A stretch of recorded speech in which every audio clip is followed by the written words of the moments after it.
Por que algumas pessoas nunca seguem as tendências, mesmo quando todo mundo parece fazê-lo? Porque quanto mais popular algo se torna, mais rejeição elas sentem. É simples rebeldia?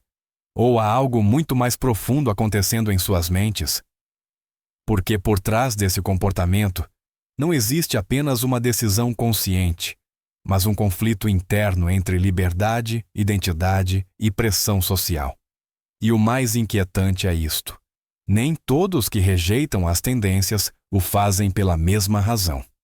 Fique aqui, porque entender isso pode mudar completamente a forma como você vê a si mesmo e aos outros. Rejeitar as tendências não é um ato superficial, nem uma simples postura estética. Na maioria dos casos, nasce de uma sensação profunda de desconforto diante da ideia de seguir a multidão. Desde muito cedo, essas pessoas começam a perceber que algo não se encaixa quando todos fazem o mesmo, pensam o mesmo e desejam o mesmo. Não é ódio em relação aos outros, mas uma reação interna diante da uniformidade. No fundo, o problema central não é a tendência em si, mas o que ela representa. As modas costumam chegar acompanhadas de uma pressão silenciosa, a necessidade de se adaptar, de pertencer, de não ficar de fora. Para algumas pessoas, essa pressão é sentida como uma ameaça direta à sua identidade. Elas continuam se perguntando por que deveriam adotar algo apenas porque é popular. Quem decidiu que isso é o correto? E o que acontece com a individualidade? Esse conflito costuma ter raízes mais profundas. Muitas dessas pessoas cresceram questionando normas, observando contradições entre o que se diz e o que realmente se faz. Aprenderam a analisar antes de aceitar. Por isso, quando uma tendência aparece de forma massiva, seu primeiro impulso não é imitar, mas duvidar. Duvidar da autenticidade, da intenção por trás, do benefício real. Aqui surge uma pergunta fundamental. Elas rejeitam as tendências por convicção ou por defesa? Para alguns, é uma forma de proteger seu espaço mental. Seguir modas implica consumir ideias, estilos e comportamentos que nem sempre se alinham com os próprios valores. Dizer não torna-se, então, uma barreira, uma maneira de manter o controle sobre quem são e como vivem. Mas também existe um segundo nível do problema. Ao rejeitar o popular, essas pessoas costumam ser incompreendidas. Elas são rotuladas como arrogantes, antissociais ou complicadas. Essa incompreensão reforça ainda mais sua distância em relação à maioria. Quanto mais são pressionadas para se encaixarem, mais se apegam à sua postura.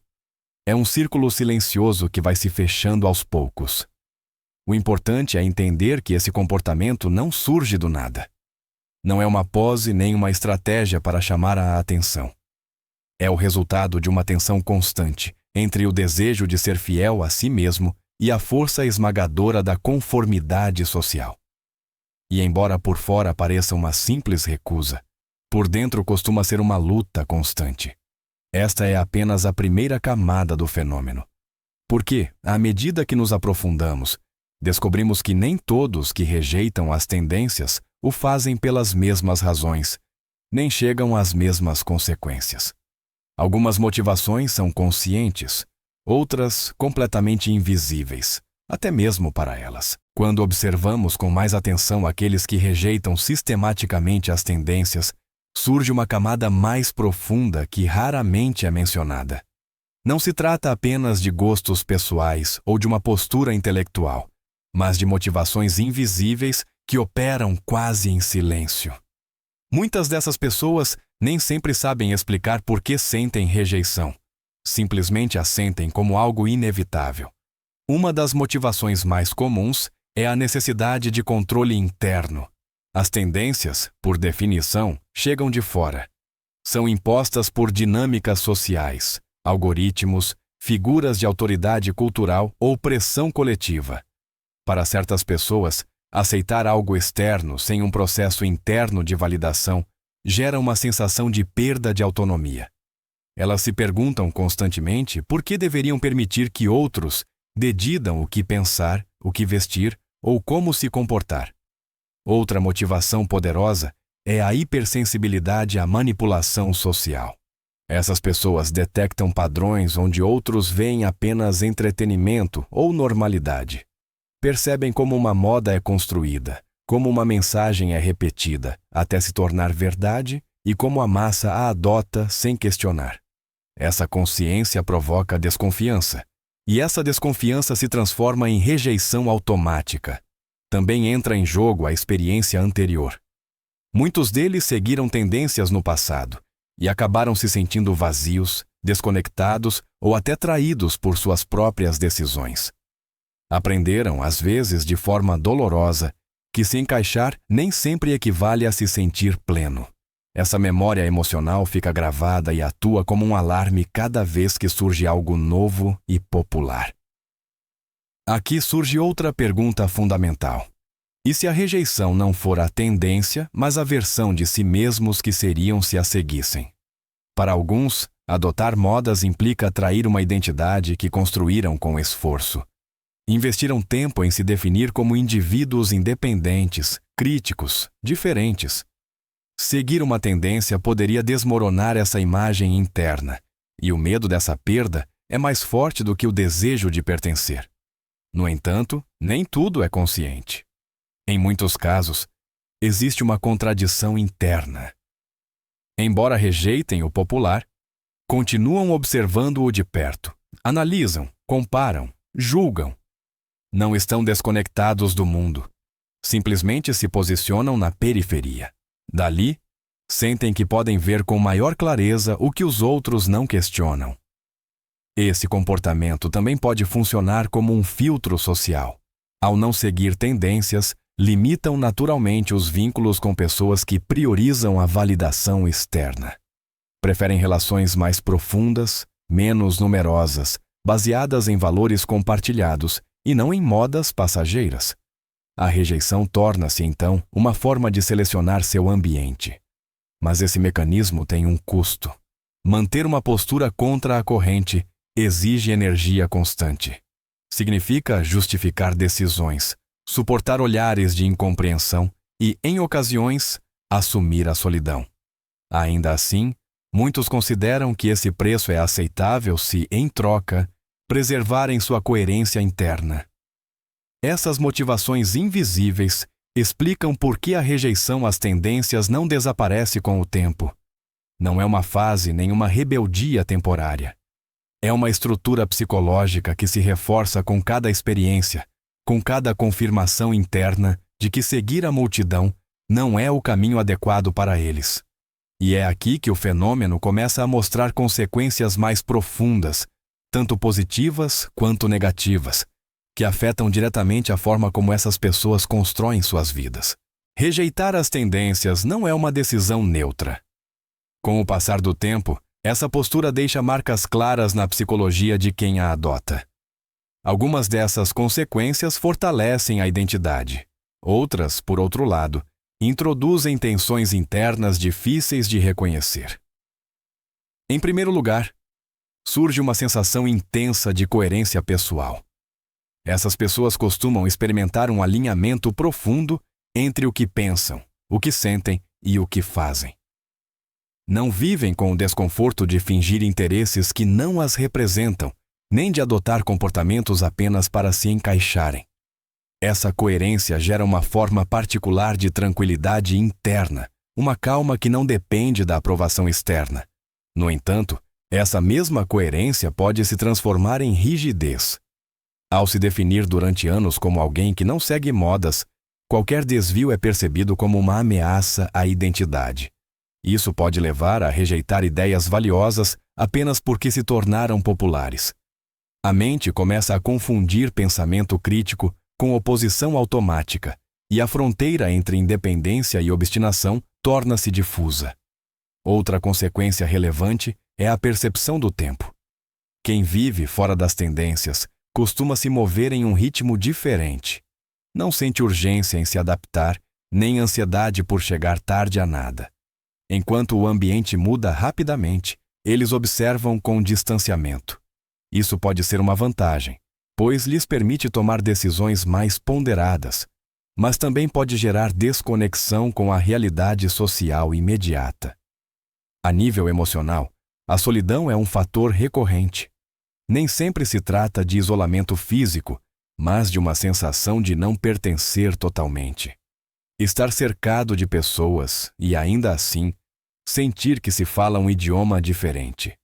Essa experiência pode fortalecer a autossuficiência emocional, mas também endurecer a sensibilidade em relação aos outros. Muitos desenvolvem uma autoimagem de observadores. Veem a si mesmos como aqueles que analisam o mundo de fora, detectando incoerências, exageros e manipulações. Essa posição oferece clareza, mas também distância emocional. Às vezes, sentem dificuldade em se envolver plenamente em experiências coletivas, mesmo quando estas poderiam ser enriquecedoras. Também surge uma relação particular com o reconhecimento. Ao não buscar validação massiva, aprendem a extrair satisfação de conquistas internas, silenciosas, difíceis de explicar aos outros.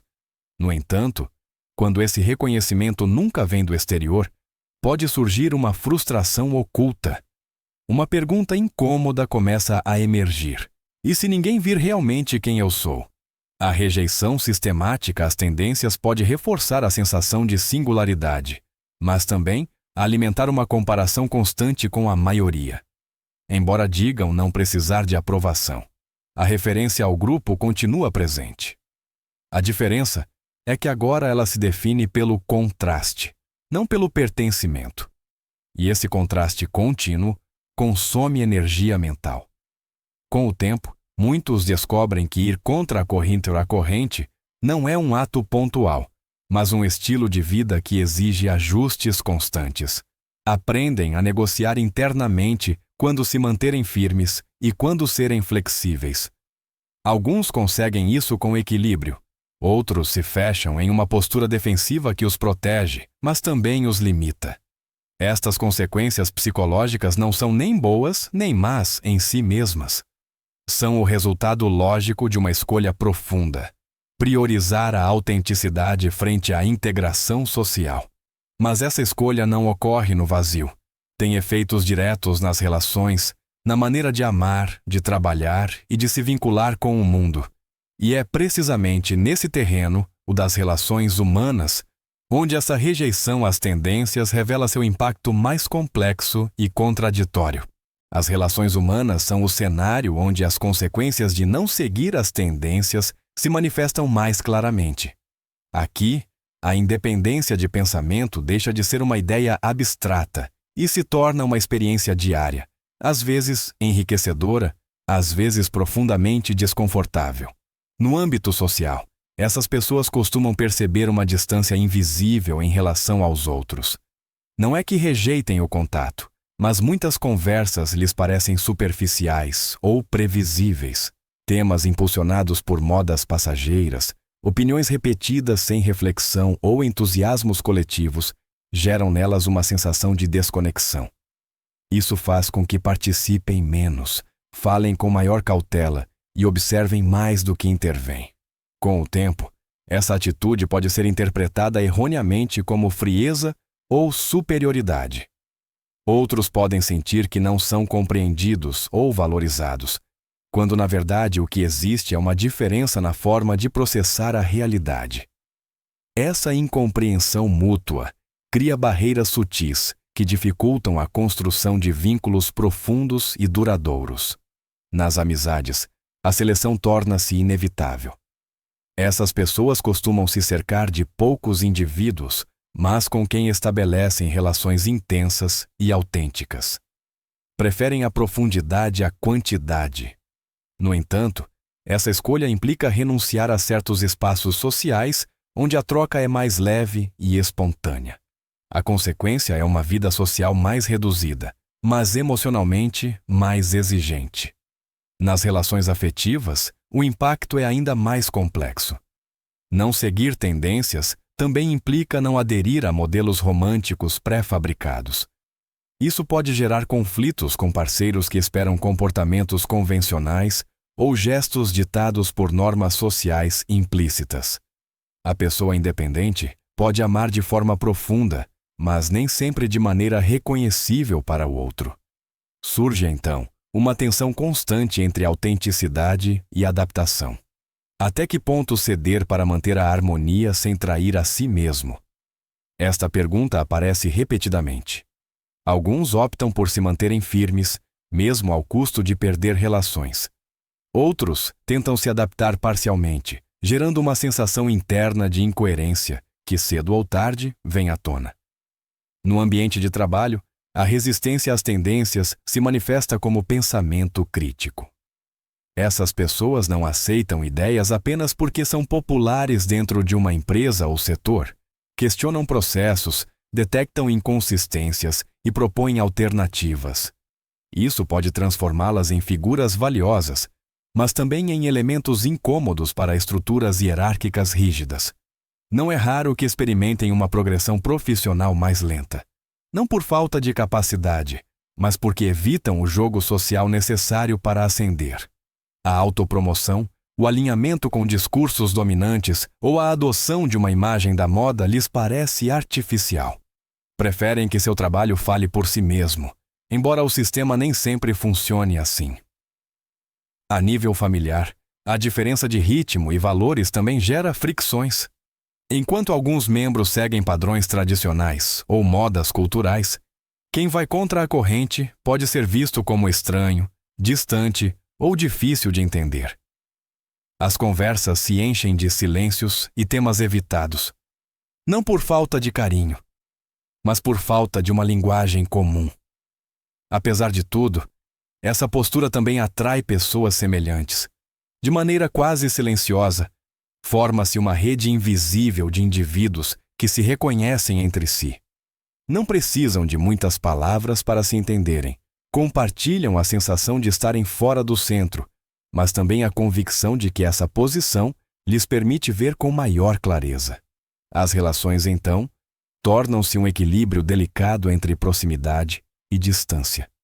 Não seguir tendências não significa rejeitar os outros, mas relacionar-se a partir de um lugar diferente. Um lugar mais lento, mais reflexivo, menos ruidoso. Mas esse lugar tem um preço emocional que nem todos estão dispostos a pagar. E quando o tempo passa e a vida avança, surge uma pergunta inevitável. O que resta dessa escolha a longo prazo? Qual é o verdadeiro legado psicológico de viver sempre à margem da corrente? Com o passar do tempo, não seguir tendências deixa de ser apenas uma escolha intelectual e se torna uma carga emocional silenciosa. No início, a independência é vivida como uma forma de liberdade, mas à medida que os anos avançam, surge um desgaste interno que nem sempre é evidente por fora. Um dos primeiros custos é a solidão cognitiva. Pensar diferente implica, muitas vezes, não encontrar eco imediato no ambiente. As ideias não recebem validação rápida, as dúvidas não são compartilhadas com facilidade e as reflexões profundas ficam presas no interior. Essa acumulação cria uma sensação persistente de estar só, mesmo quando se está acompanhado. A isso se soma a pressão constante de ter que se justificar. Em um mundo onde seguir a corrente é o normal, quem não o faz costuma ser interrogado, questionado ou até ridicularizado. Por que você não faz o mesmo que os demais? Por que não se adapta? Essas perguntas, repetidas repetidamente, corroem a segurança interna e forçam um diálogo interno permanente para reafirmar as próprias decisões. Com o tempo, surge uma fadiga emocional difícil de nomear. Não é cansaço físico nem estresse evidente, mas uma tensão contínua entre o que se é e o que o ambiente espera. Manter a coerência pessoal exige energia. Cada decisão implica uma avaliação profunda, cada passo é consciente. Viver assim, sem automatismos sociais, pode se tornar exaustivo. Outro aspecto crítico é a dúvida tardia. Embora no início a escolha de não seguir tendências pareça clara e firme, com os anos surge uma pergunta incômoda: valeu a pena? Essa dúvida não nasce do arrependimento imediato, mas da comparação silenciosa com aqueles que seguiram caminhos mais convencionais e parecem ter encontrado estabilidade, reconhecimento ou pertencimento. A mente começa a revisar decisões passadas, relações que não se sustentaram, oportunidades que não foram aproveitadas, momentos em que se adaptar teria facilitado as coisas. Esse exercício mental pode se transformar em uma autocrítica severa se não for gerido com cuidado. O risco é cair em uma narrativa interna onde a autenticidade se confunde com sacrifício desnecessário. Também existe o perigo de endurecer emocionalmente. Para se proteger da rejeição ou da incompreensão, algumas pessoas desenvolvem uma couraça psicológica. Tornam-se mais reservadas, menos expressivas, mais distantes. Embora essa defesa reduza a dor imediata, também limita a capacidade de conexão e a abertura emocional. No entanto, nem todo custo é negativo. Esse caminho obriga a desenvolver uma forte autoconsciência. A pessoa lá aprende a se ouvir, a identificar seus valores reais e a sustentá-los mesmo em contextos adversos. Essa clareza interna torna-se uma bússola que, embora não elimine o sofrimento, dá sentido a ele. O conflito interno atinge seu ponto máximo quando a pessoa se depara com decisões vitais importantes. Mudanças de carreira, relacionamentos duradouros, compromissos familiares. Nesses momentos, a pergunta não é apenas o que se deseja, mas quanto se está disposto a ceder. Cada concessão é vivida como uma possível traição, e cada resistência como um novo isolamento. Esse equilíbrio frágil define a experiência psicológica daqueles que vivem à margem das tendências. Não é um caminho heróico nem romântico. É um trajeto silencioso, cheio de dúvidas, renúncias e pequenas vitórias internas que raramente são visíveis para os outros. E quando a vida entra em uma etapa mais madura, surge uma reflexão inevitável. Além do custo, o que deixa essa forma de viver? Existe um legado emocional que justifique tudo o que foi perdido? Quando o ritmo externo desacelera e as tendências perdem sua urgência, emerge uma pergunta que não pode ser evitada. O que resta realmente depois de ter vivido à margem? Neste ponto, já não se trata de provar nada nem de resistir. Trata-se de observar, com honestidade brutal, o resultado de uma vida guiada por critérios próprios. O primeiro que aparece é uma identidade sólida. Ao contrário daqueles que se adaptaram constantemente a expectativas externas, aqui não há uma biografia fragmentada. As decisões, embora discutíveis, seguem uma linha coerente. Existe uma continuidade interna que permite olhar para trás e se reconhecer em cada etapa, inclusive nos erros. Essa coerência gera uma forma particular de paz. Não é euforia nem satisfação constante, mas a ausência de um conflito profundo consigo mesmo. Não há a sensação de ter se traído para se encaixar, nem de ter vivido uma vida emprestada. O que foi vivido pertence inteiramente a quem o viveu, com todas as suas consequências. Também surge uma relação diferente com o tempo. Quem não perseguiu tendências, aprendeu a se mover em seu próprio ritmo. Isso se traduz em uma maior tolerância à espera, ao silêncio e aos processos longos. Enquanto outros sentem ansiedade diante da falta de estímulos externos, aqui o vazio se torna um espaço fértil para a reflexão. As relações que permanecem adquirem um valor especial. Não são numerosas, mas são genuínas. Estão construídas sobre afinidade real e não sobre conveniência social. Essas conexões, embora poucas, oferecem uma profundidade emocional difícil de encontrar em vínculos mais superficiais. Cada conversa tem peso, cada encontro deixa marcas. Nesta etapa, a validação externa perde relevância. Já não se busca aprovação nem reconhecimento. O critério interno torna-se o único referencial. E isso não significa indiferença em relação aos outros, mas uma liberdade emocional que permite ouvir sem depender, compartilhar sem se adaptar e divergir sem culpa. A nível mental, desenvolve-se uma clareza incomum. Anos de questionamento constante treinam a capacidade de análise e a visão crítica. A pessoa identifica padrões, antecipa consequências e compreende dinâmicas sociais com maior profundidade. Essa lucidez nem sempre traz felicidade, mas traz compreensão.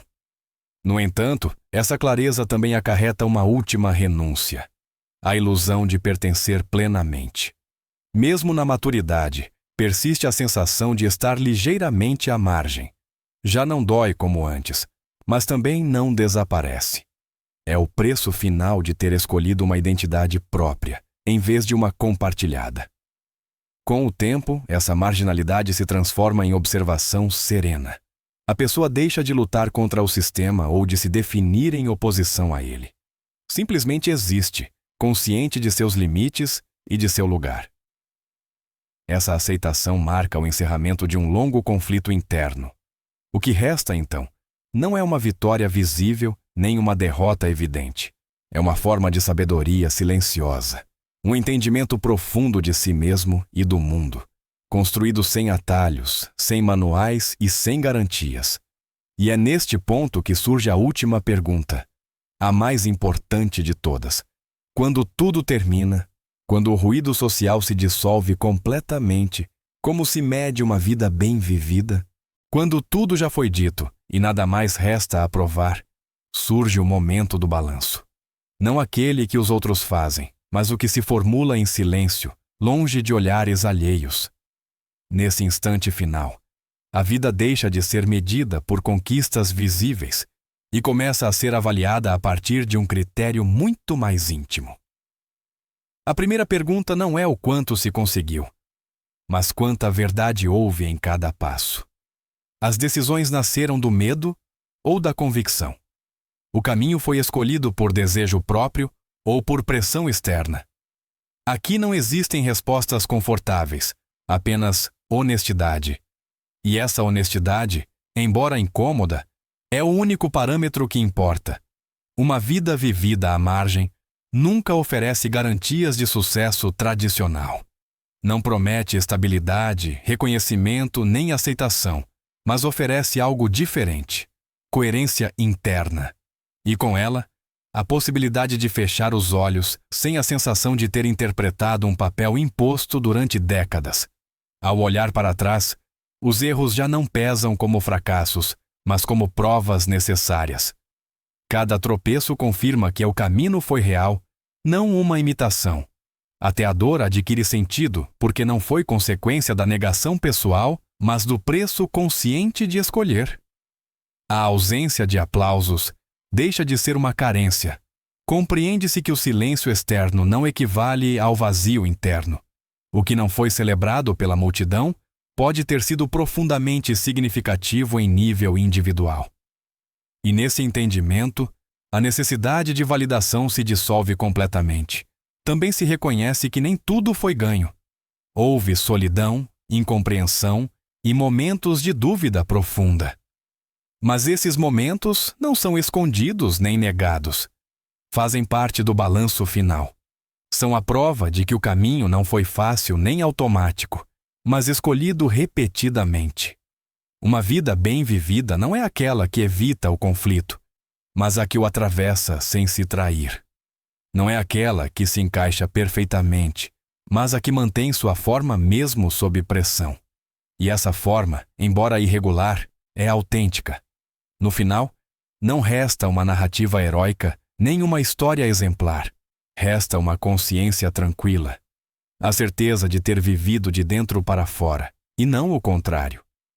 De ter ouvido a própria voz mesmo quando o ruído externo era ensurdecedor. Quando chega o último silêncio, não importa se o mundo lembra ou não desse nome. O que importa é que, nesse silêncio, não exista arrependimento por não ter ousado. Porque o maior fracasso não é errar, mas não ter vivido de acordo com o que se sabia ser verdade. E assim, sem proclamações nem finais grandiosos, fecha-se o círculo. Não com uma conclusão definitiva, mas com uma aceitação plena. A vida não foi ganha nem perdida, simplesmente foi vivida com integridade.